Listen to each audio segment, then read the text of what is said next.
Assalamualaikum warahmatullahi wabarakatuh. Di sini saya akan menjelaskan hak atas kekayaan intelektual. Pengertian haki. Pada dasarnya konsep tentang haki bersumber pada pemikiran bahwa karya intelektual yang telah diciptakan atau dihasilkan manusia memerlukan pengorbanan waktu, tenaga, dan biaya. Pengertian hak atas kekayaan intelektual haki adalah hak untuk menikmati secara ekonomis hasil dari suatu kreativitas intelektual. Berdasarkan pengertian ini, maka perlu adanya penghargaan atas hasil karya yang telah dihasilkan, yaitu perlindungan hukum bagi kekayaan intelektual tersebut. Tujuannya adalah untuk mendorong dan menumbuh kembangkan semangat terus berkarya dan menciptakan objek perlindungan hukum yang diatur dalam haki adalah karya-karya yang timbul atau lahir karena kemampuan intelektual manusia. Selanjutnya, macam-macam haki. Hak cipta adalah hak cipta atau copyright.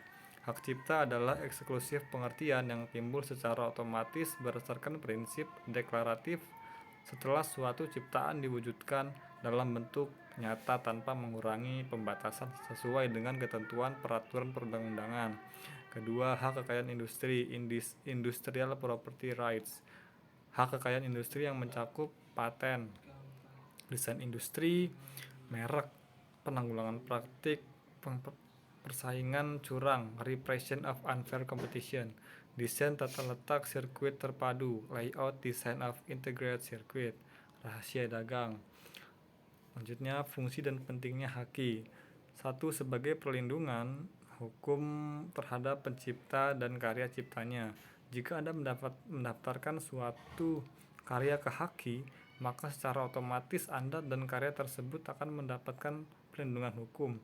Anda sebagai pemilik karya tentunya lebih leluasa dalam memanfaatkan nilai ekonomis dari karya cipta tadi tanpa takut menyalahi hukum. Dua, sebagai bentuk antisipasi pelanggaran haki.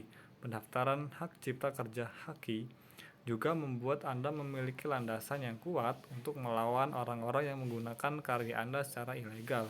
Dengan begini, maka pihak lain bisa lebih berhati-hati untuk tidak mencomot karya orang lain.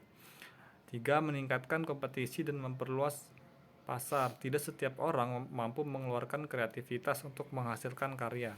Dengan haki, maka masyarakat akan termotivasi untuk berkarya dan berinovasi, sehingga kompetisi semakin meningkat. Hal ini secara tidak langsung akan membuat perusahaan saling berlomba untuk menghasilkan karya terbaik. 4. Memiliki hak monopoli. Anda harus ingat, sistem pendaftaran hak kekayaan intelektual ini hanya diberikan pada pihak pertama yang mendaftar ke Direktorat Jenderal Haki.